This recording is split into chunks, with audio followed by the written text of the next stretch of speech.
good. You're here. I want to learn whether Magnifica Felora's dowry was truly stolen from her family tomb.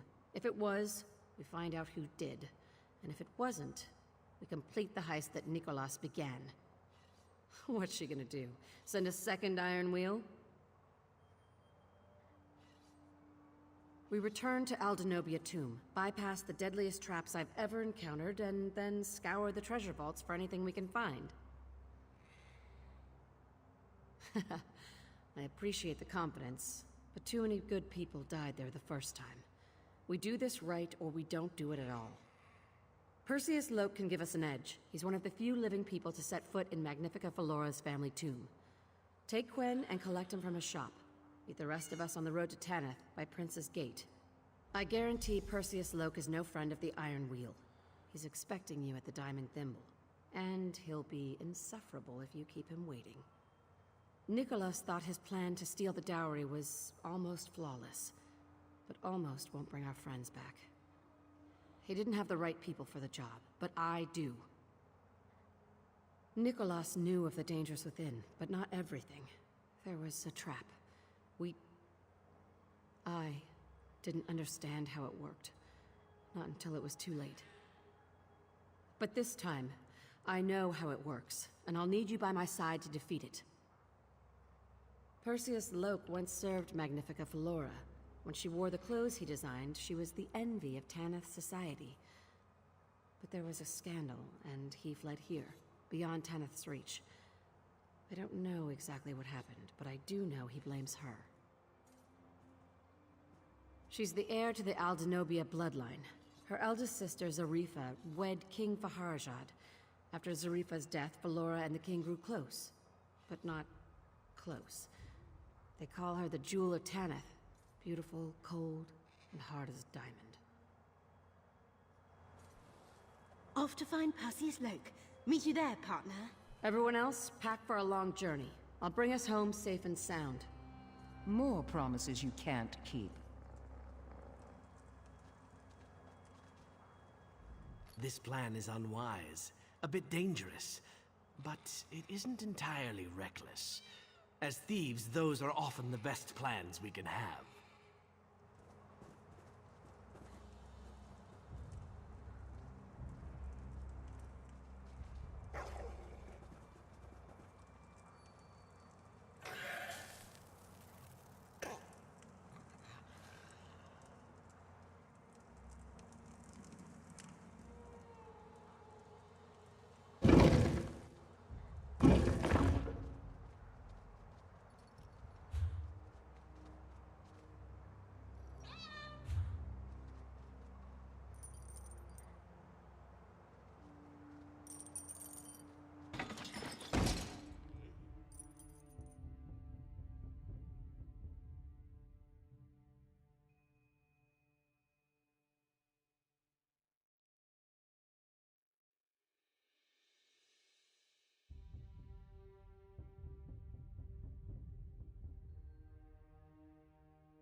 Maybe the clerk can tell us what happened.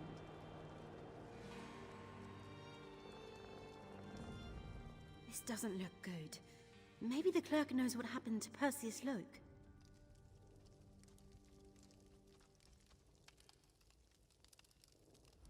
This one shall lodge a formal complaint. What right has the Iron Wheel to march in here and smash our merchandise? Thugs. Thugs and hooligans! That's exactly what the Iron Wheel said, but much louder and with the shaking of fists. When they bellowed his name, I heard a loud crash upstairs. A distraction, of course. The Iron Wheel rushed upstairs as he slipped down through some loose floorboards. But he landed feet first in a tub of bright dye, covered his boots to the brim. That's also what the Iron Wheel said. Most of them gave chase. The rest tossed the room upon the floor and then gave chase. If you find him before they do, tell him Mamea deserves a raise. You follow Loche's trail on the street. I'll see if I can spot him from the rooftops. Hurry!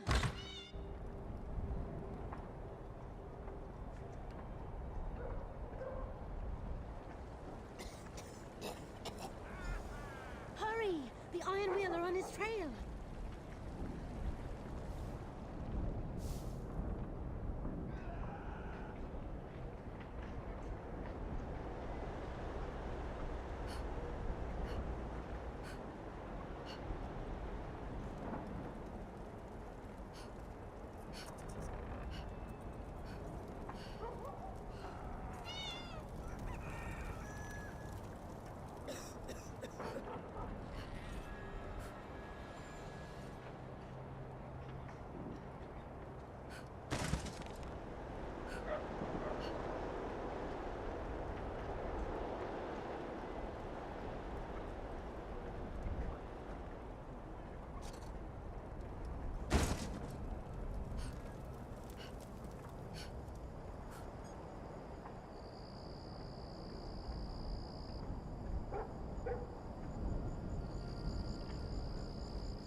Ah, a friendly face. Good of you to join me on my unexpected jog. And I agree, this isn't my color. They must know of my previous involvement with your guild, though I can't begin to fathom how. Your former guildmaster, Nicholas, was it? He was the soul of discretion. And I am prepared to give Abar's Landing a wide berth. I'd prefer to avoid the Iron Wheel, at least for the time being.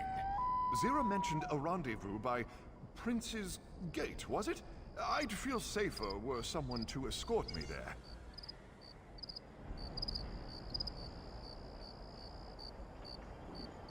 Percius Loche? I'll get you to Prince's Gate, safe and sound. Would you happen to have a spare set of boots? I don't think mine will fit you. Come along, we'll work something out.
No better way to test your sartorial skills than to ride a camel while severely overdressed.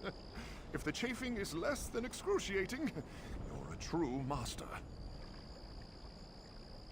I carry a special potion for emergency situations. There are benefits to creating outfits for a certain Mages Guild artificer. Oh, a lifetime ago.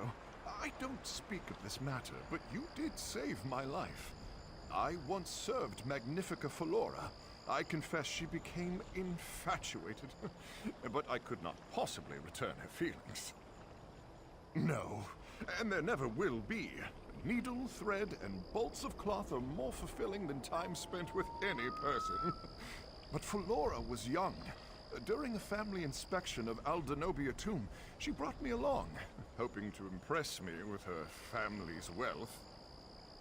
I was not allowed inside, but she led me through a side passage. She brought me to a large, frightfully dark chamber.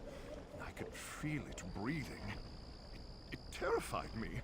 I'm not ashamed to admit I fled out the front door, in full view of her mother. There was a scandal. The Aldenobia bloodline has always had great influence in Tanith, and I soon found myself banished.